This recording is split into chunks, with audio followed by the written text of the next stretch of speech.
Good morning students.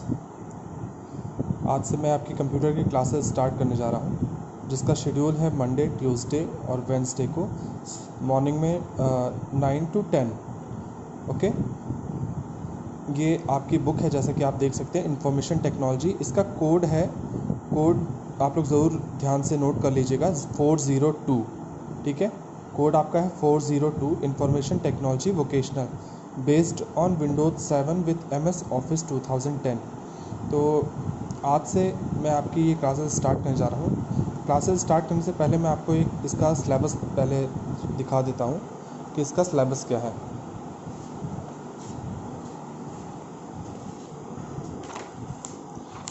ये रहा आपका सिलेबस।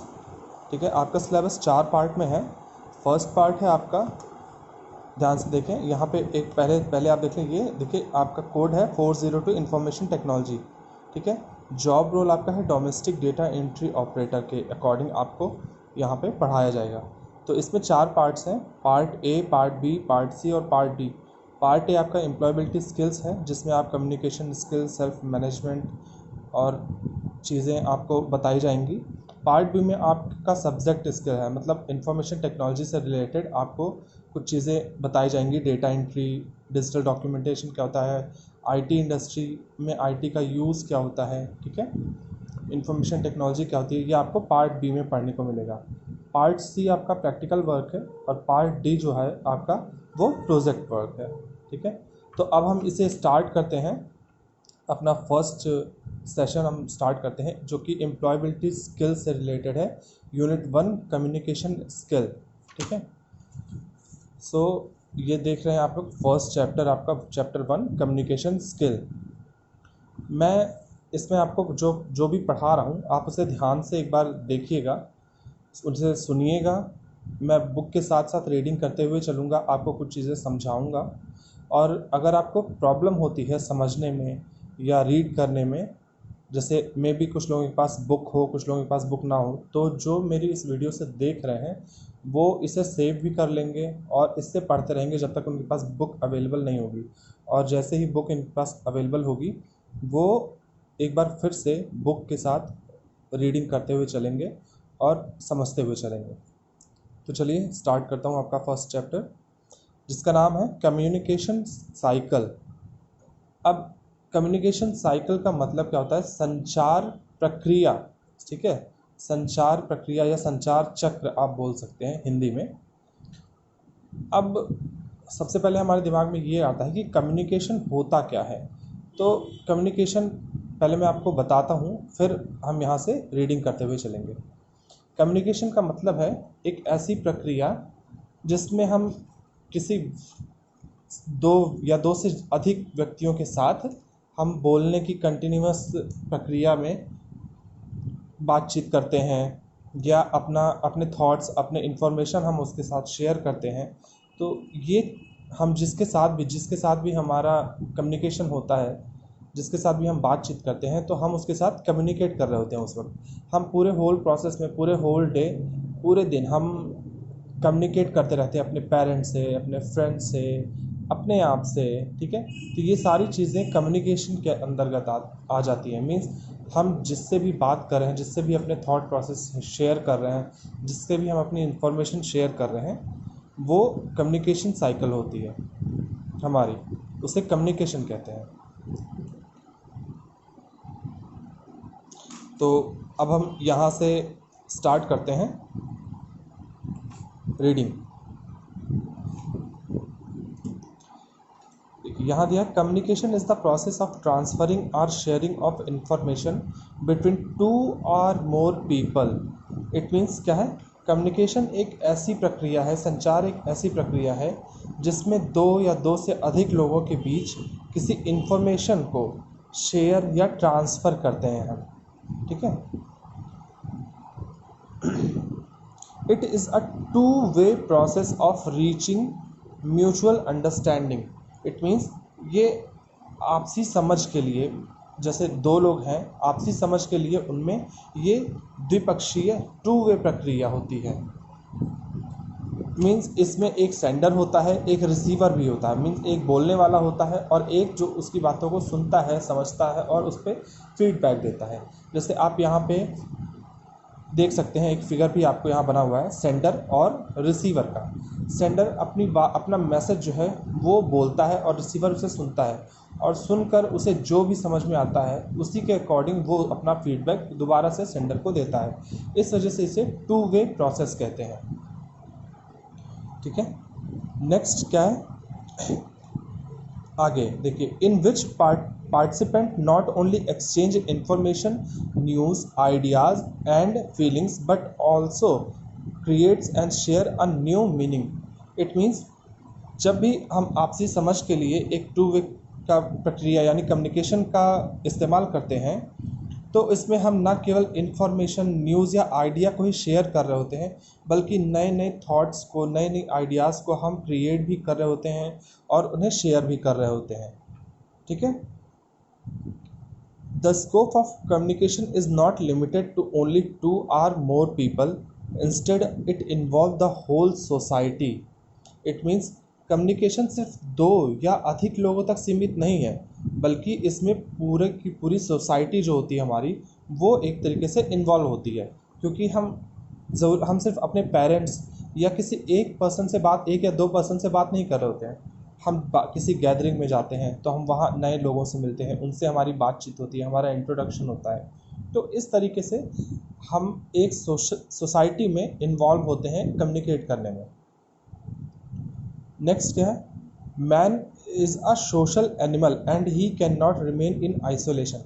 इट मीन्स मनुष्य जो होता है वो एक सामाजिक पशु यानी सोशल एनिमल होता है, जो खुद को कैद में नहीं रख सकता। मीन्स कोई भी खुद को अलग नहीं रख सकता है।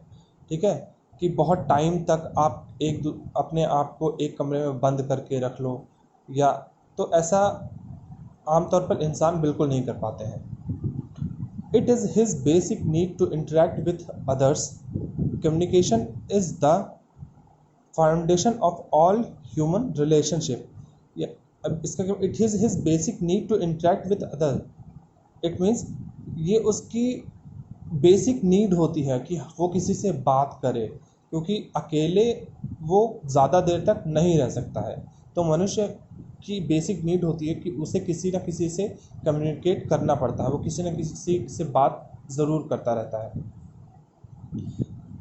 Communication is the foundation of all human relationship. It means संचार सभी मानवीय संबंधों की नींव होती है। फाउंडेशन इन द सेंस कि हम जब किसी से बात करते हैं, किसी से अपना इंट्रोडक्शन करते हैं, तो वो हमसे रिलेट करता है, और फिर उसके बाद हमारे रिलेशनशिप्स उसके साथ उसके अकॉर्डिंग हमारी बॉन्डिंग बनती जाती है।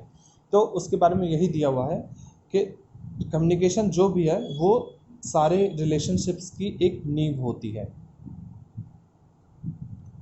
नेक्स्ट दिया हुआ है, we communicate every day with our family, teachers, friends and pets. हम प्रतिदिन अपनी फैमिली, टीचर, फ्रेंड्स और अपने पालतू जानवरों से बातें किया करते हैं। ठीक है, the need for communication has evolved from the stage of early humans and sign language which contributed to the development of verbal and written messages। अब इसका क्या मतलब है समझते हैं। ये कह रहा है कम्युनिकेशन की आवश्यकता स्टार्ट में, मीन्स जब हम आदिवासी थे, जब आदिवासी लोग रहते थे और हमारा शरीर कुछ डिफरेंट तरीके से होता था, मीन्स प्रारंभिक मानव युग में जब भी होता था, तो उस वक्त एक साइन लैंग्वेज यूज़ होती थी, क्योंकि उस वक्त लोग बोलना नहीं जानते थे।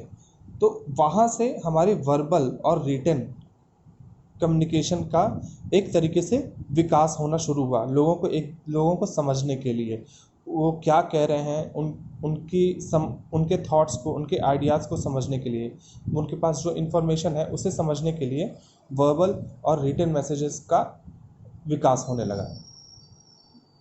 We have now reached the age of satellite and computer technology, which has brought about a revolution in the field of communication। कह रहा है अब हम उपग्रह और कंप्यूटर टेक्नोलॉजी के युग में इतना आगे तक आ गए हैं जिसने कम्युनिकेशन के क्षेत्र में काफ़ी आगे तक तरक्की कर ली है, या कम्युनिकेशन के क्षेत्र में एक क्रांति जैसा ला दिया है।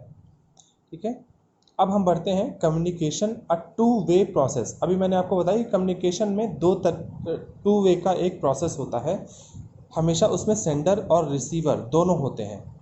अब जैसे मैं आपको ये मैसेज, ये इन्फॉर्मेशन दे रहा हूँ, आप वीडियो और ऑडियो के थ्रू इसे सुन रहे हैं, तो मैं आपका सेंडर हो गया, क्योंकि मेरे पास इन्फॉर्मेशन है और मैं आपको प्रोवाइड करा रहा हूँ, और आपके पास, आप इसे सुन रहे हैं, इसे समझ रहे हैं, और उसी अकॉर्डिंग मुझे फीडबैक आप देंगे कि आपको समझ में आया है या नहीं समझ में आया है, या आपको कुछ कहाँ प्रॉब्लम हो रही है।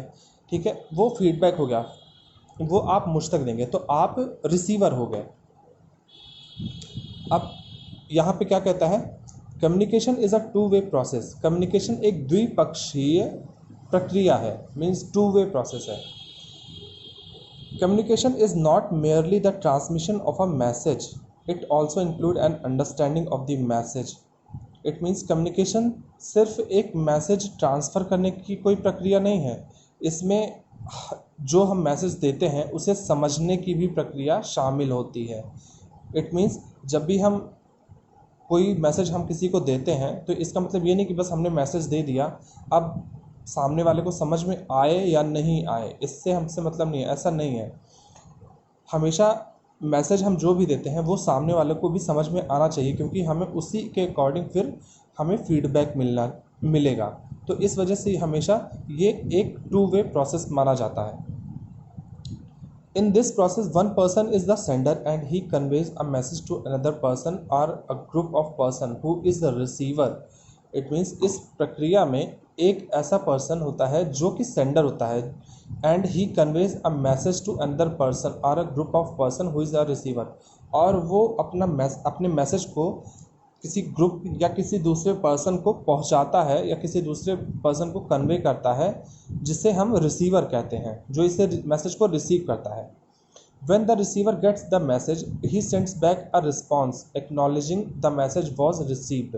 It means जब भी हम कोई मैसेज भेजते हैं और रिसीवर उसे प्राप्त करता है, तो वो उसके बदले में हमें एक रिस्पांस देता है, एक फीडबैक हमें प्रोवाइड कराता है कि उसे वो चीज़ें उसी के अकॉर्डिंग समझ आई हैं या नहीं आई हैं, या फिर वो ये एक्नॉलेजमेंट देता है कि उस तक वो मैसेज पहुंच गया है या नहीं पहुंच गया है। जैसे हम जब भी कभी मोबाइल में मैसेज भेजते हैं, तो आपने देखा होगा हमेशा डिलीवर्ड का मैसेज कभी कभी आता है, जिन्होंने अपने मोबाइल में वो सेटिंग ऑन करके रखी होती है, ताकि इससे हमें क्या पता चलता है कि मैं जिसे मैसेज भेज रहा था वो मैसेज उस तक पहुंच चुका है। अगर वहाँ डिलीवर्ड का ऑप्शन आ गया है तो वो डिलीवर्ड का मैसेज हमारे लिए एक एक्नॉलेजमेंट होता है कि मेरी मैसेज भेजने की प्रक्रिया सक्सेसफुल रही। अब क्या दिया है, so effective communication always involves feedback from the receiver. वही बता रहा है कि प्रभावी कम्युनिकेशन हमेशा रिसीवर की तरफ से फीडबैक को प्राप्त करता है हमेशा, और रिसीवर से जब भी हमें फीडबैक प्राप्त होता है तो वही एक प्रभावी कम्युनिकेशन कहलाता है, प्रभावी संचार कहलाता है। लास्ट लाइन क्या दिया है, an effective communication is a communication between two और more people where the intended message is successfully delivered, received and understood. It means प्रभावी कम्युनिकेशन, इफेक्टिव कम्युनिकेशन हम वही हमेशा होता है जो दो या दो से अधिक लोगों के बीच में जब वो मैसेज भेजा जाता है तो वो उसी सक्सेसफुली वहाँ तक उन तक पहुँचता है, वो रिसीव करते हैं और उसी के अकॉर्डिंग समझते हैं जो मैसेज हमने भेजा है। ठीक है, ऐसा नहीं हो कि मैं कुछ और बोल रहा हूँ और आप कुछ और समझ रहे हो, वो एक इफ़ेक्टिव कम्युनिकेशन नहीं माना जाएगा। ठीक है, अब यहाँ दिया हुआ है features of effective communication. Means communication के कुछ प्रभावी कम्युनिकेशन के कुछ फीचर्स क्या होते हैं जिससे हम इनको इम्प्रूव कर सकते हैं। ठीक है, अब यहाँ दिया हुआ है, communication is meaningful process that involves a sender and a receiver. It means communication एक बहुत ही मीनिंगफुल प्रोसेस होता है जिसमें सेंडर और रिसीवर दोनों इन्वॉल्व होते हैं। वाइल कम्युनिकेटिंग, बातचीत करते समय, कम्युनिकेट करते समय, both should share a mutual accepted code that is a common language. जब भी सेंडर या रिसीवर जब भी होते हैं, जब भी हम कोई मैसेज कन्वे करते हैं किसी को, तो हमारे बीच एक म्यूचुअल अंडरस्टैंडिंग का होना बहुत ज़रूरी है। मीन्स एक म्यूचुअल अंडरस्टैंडिंग हो या हमारी लैंग्वेज सेम हो, जिसके थ्रू हम अपना मैसेज उस तक सक्सेसफुली पहुंचा सकें। ठीक है, क्योंकि ऐसा ना हो कि मैं आपको किसी और लैंग्वेज में पढ़ा रहा हूँ और आपको वो लैंग्वेज ही नहीं आती है, तो वो एक इफ़ेक्टिव कम्युनिकेशन नहीं माना जाएगा। Now a message should be clear. जो भी मैसेज आप भेज रहे हैं वो हमेशा बहुत ही क्लियर होना चाहिए। It should convey the right meaning to others. It means जो भी मैसेज आप भेज रहे हो वो रिसीवर को हमेशा सही मैसेज दे, ऐसी कोशिश रखनी चाहिए। मीन्स आप क्लियर वर्ड्स का यूज़ करें। ऐसा ना हो कि आप कुछ और बोल रहे हो और रिसीवर जो है वो कुछ और ही समझ रहा हो आपकी बातों को, क्योंकि फिर वो जो समझेगा वो उसी के अकॉर्डिंग आपको फीडबैक देगा। Next, listening to others is a very important aspect of effective communication. It means दूसरों को सुनना हमेशा एक इफ़ेक्टिव कम्युनिकेशन के लिए बहुत ही आवश्यक होता है, क्योंकि जब हम दूसरों को सुनते हैं, उनके थॉट्स को अपने दिमाग में बैठाते हैं कि वो क्या बोल रहे हैं, उनके आइडियाज़, उनके इन्फॉर्मेशन को हम वो जब शेयर कर रहे होते हैं, तो जब हम उन्हें सुनते हैं तो फिर हम उस अकॉर्डिंग चीज़ों को समझते हैं, हमारी नॉलेज बढ़ती है और फिर हम उसी अकॉर्डिंग फिर फीडबैक देते हैं और फिर हम भी एक स्टेज पे आके सेंडर का काम करने लगते हैं। ठीक है। Now last, communication is a process in which there is an input and an output. यानी कम्युनिकेशन एक ऐसी प्रक्रिया है जिसमें एक इनपुट भी होता है और एक आउटपुट भी होता है। अब इनपुट और आउटपुट का मतलब मैं आपको यहाँ बताता हूँ। जैसे मैं आपको यहाँ से पढ़ा रहा हूँ, ठीक है, तो मैं अपना एफर्ट डाल रहा हूँ आपको पढ़ाने में। अब आपको ये चीज़ें समझ में आ रही हैं या नहीं आ रही हैं, ये जब आप मुझे फीडबैक दोगे तो वो आउटपुट कहलाएगा। और मैं जो एफ़र्ट लगा रहा हूँ पढ़ाने में, मैं ये जो वीडियो और ऑडियो आपके लिए बना रहा हूँ, ये मेरा इनपुट कहलाएगा। ठीक है। A meaningful communication results in a response from the receiver. It means जब भी हम एक मीनिंगफुल कम्युनिकेशन करते हैं तो उसमें रिसीवर की तरफ से, मीन्स जो हमारे मैसेज को रिसीव कर रहा है, जिसके लिए वो मैसेज होता है, वो हमेशा एक रिस्पॉन्स ज़रूर देता है उस, तो वही हमारा एक मीनिंगफुल कन्वर्सेशन हो जाता है। नेक्स्ट आपका दिया हुआ है importance of communication skills. Means communication skill की कुछ महत्वपूर्ण बातें, क्या क्या इम्पॉर्टेंस होती है कम्युनिकेशन स्किल की। मीन्स हम सही मैसेज किसी को कैसे कन्वे करें, किसी तक अपना सही मैसेज कैसे पहुंचाएं, उसकी क्या इम्पॉर्टेंस होती है वो हम समझते हैं। ठीक है। Effective communication is essential in every sphere of life, B it personal, professional और सोशल। इट मीन्स जो भी प्रभावी कम्युनिकेशन होता है, यानी जब भी हम कम्युनिकेशन करते हैं तो वो हमारी लाइफ के हर एक फील्ड में आवश्यक होता है, हर एक क्षेत्र में आवश्यक होता है। फिर चाहे वो हमारी पर्सनल लाइफ हो, हमारी प्रोफेशनल लाइफ हो या फिर हमारी सोशल लाइफ हो, हमेशा हर जगह कम्युनिकेशन हमेशा एक प्रभावी ढंग से ही करना चाहिए। It includes all the aspect of visual, auditory and body language to appeal to the listener. It means इसमें हमेशा जब भी हम कम्युनिकेट करते हैं तो लिसनर को सुनने के लिए हमें हमेशा विजुअली, ऑडियोट्री और बॉडी लैंग्वेज विशेषता, इन सारी चीज़ों को शामिल करना चाहिए, जिससे क्या होता है, लिसनर जो हमें सुनता है वो अट्रैक्ट होकर, वो बहुत ही कंसंट्रेट होकर हमारी बातों को सुनता है जब हम एक इफ़ेक्टिव तरीके से उससे कम्युनिकेट कर रहे होते हैं। अब यहाँ पे दिया हुआ the following story illustrate the importance of clear and comprehensive communication. It means एक स्टोरी दी हुई है जिसे मैं आपको शॉर्ट में पढ़ के बता रहा हूँ। ठीक है, इसकी मीनिंग मैं आपको बता रहा हूँ, आप इसे खुद से एक बार रीड करिएगा, ऊपर देखिए। ठीक है, इसमें क्या दिया हुआ है। A father plan an urgent trip to his son's home in another state. He sent an email to his son. In the mail, he wrote, "Reach tomorrow." Instead of reaching tomorrow by mistake. अब इतने का मतलब समझिए कि एक पिता है जो जिसका बेटा किसी और स्टेट में रहता है, वो तो फादर अपने बेटे के पास जाने के लिए उसके पास एक मैसेज भेजते हैं अर्जेंट मीटिंग के लिए, और उस मैसेज में मेल में वो लिखते हैं रीच टुमारो, जबकि उन्हें लिखना था रीचिंग टुमारो। हाँ, वो गलती से रीचिंग टुमारो की जगह रीच टुमारो लिख देते हैं। अब when the father reached his son's home, his daughter-in-law was surprised to see him because the son had already left to visit his father. It means जब उसके पिता अपने बेटे के घर पहुंचते हैं तो उनके बेटे की वाइफ उन्हें देखकर सरप्राइज हो जाती है, क्योंकि उन्होंने मैसेज में लिखा था कि वो कल पहुंचने वाले हैं, और उन्होंने रीचिंग टुमारो की जगह रीच टुमारो लिख दिया था, जिसकी वजह से उनका बेटा उन्हें देखने के लिए पहले ही निकल चुका था। Now the daughter in law showed him the email which stated reach tomorrow instead of reaching tomorrow. उस वक्त जब वो सरप्राइज हो जाती है तो वो मेल दिखाती है जिसमें उन्होंने रीचिंग टुमारो की जगह रीच टुमारो लिख दिया होता है। ठीक है, तो इस तरह से अब यहाँ से देखेंगे the 3 missing letters ing created miscommunication and a big confusion. It means reaching की जगह रीच लिख देने से ही एक बड़ी कन्फ्यूजन हो जाती है, जिसकी वजह से मिसकम्युनिकेशन और एक बड़ा कन्फ्यूजन क्रिएट हो जाता है फादर, सन और उनकी डॉटर इन लॉ के बीच में। ठीक है, instead of receiving the message that the father was arriving the next day, the son got the message that his father was asking him to come the next day.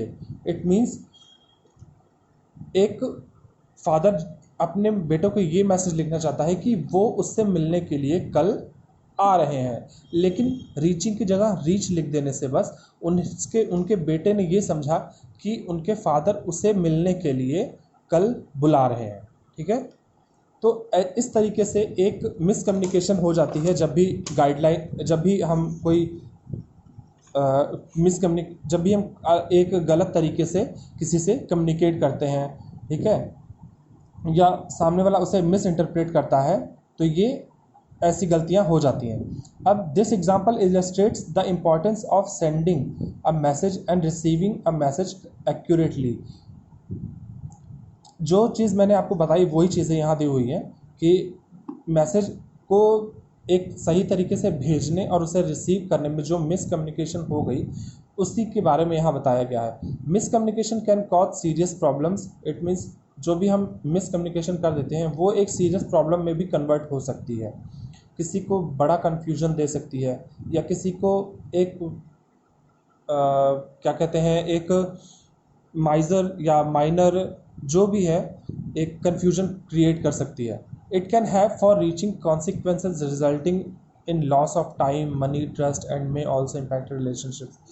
वही बता रहा है कि इसमें हमेशा जब भी मिसकम्युनिकेशन होता है तो ये हमारे पैसे, हमारे भरोसे और कभी कभी हमारे रिलेशनशिप्स पर भी भारी पड़ता है। तो बहुत ज़रूरी होता है कि हम जिससे भी कम्युनिकेट कर रहे हैं हम उससे सही तरीके से कम्युनिकेट करें, जिससे हम उसे वही मैसेज मिले जो हम उस तक पहुंचाना चाहते हैं। ठीक है, पढ़ते हैं impact of effective communication on our lifes, यानी हमारी लाइफ के ऊपर कम्युनिकेशन का एक इफेक्टिव कम्युनिकेशन का क्या इम्पैक्ट पड़ता है। अब यहाँ पे फर्स्ट स्टेटमेंट दिया हुआ है, it encourages active participation in group discussion and cohesive team work. It means ये ग्रुप डिस्कशन और टीम वर्क में किसी को भी प्रतिभाग करने के लिए इनकरेज करता है। मीन्स बहुत सारे लोग अगर टीम वर्क में लगे हुए हैं तो ये हमें इनकरेज करेगा कि मैं भी उस टीम वर्क में अपना पार्टिसिपेट करूं और उसमें अपना बेस्ट वर्क दूं लोगों को। सेकेंड है, it helps in building relationships with others. Means दूसरों के साथ एक अच्छे रिलेशनशिप, अच्छे रिश्ते बनाने में कम्युनिकेशन हमारा बहुत मदद करता है हमारी। थर्ड स्टेटमेंट है it enables a leader to cultivate a sense of common goal among the team members and drive them to work in a spirited manner. It means ये जब एक लीडर को टीम मेंबर्स के बीच सामान्य सदस्य की तरह बनाने और उनको इनकरेज करने के लिए केपेबल बनाती है, ठीक है, और किसी भी तरीके से उन्हें इनकरेज करने के लिए इनकरेज करती है जिससे वो एक एक्टिव तरीके से पार्टिसिपेट कर सकें। फोर्थ स्टेटमेंट दिया हुआ है ability to communicate effectively builds your confidence and equips you to respond and articulate aptly in any situation। it means प्रभावी तरीके से जब हम किसी से बातचीत करते हैं तो वो हमें इसमें सक्षम बनाती है और किसी भी सिचुएशन में जवाब देने और स्पष्ट करने में हमें केपेबल बनाती है। क्योंकि जब भी हम किसी से कम्युनिकेट करते हैं और हमारे पास एक अच्छे वर्ड्स होते हैं, हम अच्छे वर्ड्स का यूज़ करते हैं या फिर हम अच्छे वे में बात करते हैं, अच्छे तरीके से बात करते हैं, तो सामने वाले के ऊपर जो हमें सुनता है उसके ऊपर एक बहुत ही अच्छा इम्पैक्ट पड़ता है इस चीज़ का, ठीक है। फिफ्थ स्टेटमेंट दिया हुआ effective communication helps in handling various conflicts और misunderstanding in an organisation. It means जो भी इफेक्टिव कम्युनिकेशन होता है वो किसी ऑर्गेनाइजेशन में अलग अलग मिसअंडरस्टैंडिंग या कन्फ्लिक्ट्स को हैंडल करने में काफ़ी हेल्पफुल होता है। मीन्स अगर मैंने किसी और तक मैसेज पहुंचाया और वो मैसेज किसी और तक मिस इंटरप्रेट होके गया तो हम उसे हैंडल कर सकते हैं अपने एक इफेक्टिव कम्युनिकेशन के थ्रू, उससे बातचीत करके, ठीक है। नेक्स्ट है effective communication saves time and reduces stress and anxiety level. It means जो भी इफेक्टिव कम्युनिकेशन होता है उसके द्वारा हमारे समय की तो बचत होती है और साथ साथ जो भी हमारा स्ट्रेस और एंजाइटी मीन्स तनाव और जो चिंता होती है हमारी वो भी कम होती है, क्योंकि हम अपना बेस्ट दे रहे होते हैं उस वक्त और सामने वाले को वही समझ आ रहा होता है जो हम उसे बताना चाहते हैं। It fosters success in professional and personal life. It means ये पर्सनल और प्रोफेशनल लाइफ के बीच में जो सक्सेस होती है, मतलब जो सफलता होती है, उसे इनकरेज करता है। वो हमें इनकरेज करता है ताकि हम इस क्षेत्र में, इस फील्ड में कम्युनिकेट करने में लोगों से और भी केपेबल बने, ठीक है। अब लास्ट टॉपिक हम पढ़ते हैं आज का, elements of communication cycle. It means communication cycle में क्या क्या एलिमेंट्स, क्या क्या फेजेस होते हैं वो यहाँ पे दिए हुए हैं। तो आज मैं इसे शॉर्ट में आपको बताऊंगा, फिर नेक्स्ट लेक्चर में मैं इसे डिटेल में बताऊंगा। ना इसमें आप देख सकते हैं 1 2 3 4 5 6 7 कुल 7 स्टेजेस एक तरीके से दिए हुए हैं, 7 पार्ट्स दिए हुए हैं। फर्स्ट है आपका मैसेज। इट मीन्स जो इन्फॉर्मेशन आपको देनी है उसे हम यहाँ पे मैसेज बोलेंगे। जो भी मैसेज, जो भी इन्फॉर्मेशन, जो भी आइडिया आपको देना है वो मैसेज कहलाएगा। सेकेंड है आपका इनकोडिंग। इट मीन्स आप उसे किस फॉर्म में भेज रहे हैं दूसरे के पास, वो इनकोडिंग, उसे इनकोडिंग कहते हैं। जब भी हम किसी, और इनकोडिंग क्या होती है, जब भी हम एक सीक्रेट मैसेज भेज रहे होते हैं तो हम उसे एक अलग तरीके से भेजते हैं, वो हमारी इनकोडिंग कहलाती है। Means formation of the message, हम मैसेज को किस तरह से बना रहे हैं। रिसीवर, सॉरी, थर्ड आपका हो गया यहाँ पे देखिए सेंडर, सॉरी फर्स्ट आपका सेंडर था, सेकंड इनकोडिंग हो गया और थर्ड आपका मैसेज हो गया। तो फर्स्ट जो सेंडर है, सेंडर जो मैसेज भेज रहा है वो सेंडर हो गया। अब यहाँ पे फोर्थ पार्ट आपका दिया हुआ है decoding. Decoding in the sense कि मैसेज जहाँ पहुँच रहा है वहाँ पे वो पहुँचने से पहले वो डीकोड होता है, उसी लैंग्वेज में जाता है, उसी फॉर्म में जाता है जिस फॉर्म में आपने उसे भेजा होता है। फिफ्थ पार्ट हो गया रिसीवर, यानी जो मैसेज को, उस मैसेज को रिसीव कर रहा है। सिक्स पार्ट हो गया आपका रिस्पांस, यानी उस मैसेज को के ऊपर वो किस तरह से रिस्पांस कर रहा है। और लास्ट स्टेप आपका हो गया फीडबैक, यानी वो उस मैसेज को पाकर उस पर कैसे रिस्पांस किया है, उसका फीडबैक, उसे वो चीज़ें समझ में आई हैं या उसे उस चीज़ की जगह कोई प्रॉब्लम हो रही है, वो फीडबैक आपको वो सेंडर तक दोबारा पहुंचाता है। ये पूरा एक कम्युनिकेशन साइकिल इसे ही कहते हैं कि वो सेंडर जो है वो मैसेज भेज रहा है किसी फॉर्म में, और वो डिकोड होकर रिसीवर तक पहुंच रहा है, और फिर रिसीवर उसके अकॉर्डिंग हमें फीडबैक देता है। तो ये चीज़ें मैं आपको नेक्स्ट चैप्टर में डिटेल से बताऊंगा। जैसा आप यहाँ देख सकते हैं, ये नेक्स्ट चैप्टर में आपका डिटेल में दिया हुआ है, तो ये मैं आपको नेक्स्ट लेक्चर में डिटेल में बताऊंगा। आज के लिए इतना ही, और इसे आप लोग अच्छे से पढ़ लीजिएगा, और इसकी जो भी नोट्स होगी वो मैं आपको फिर प्रोवाइड कराऊंगा। ओके।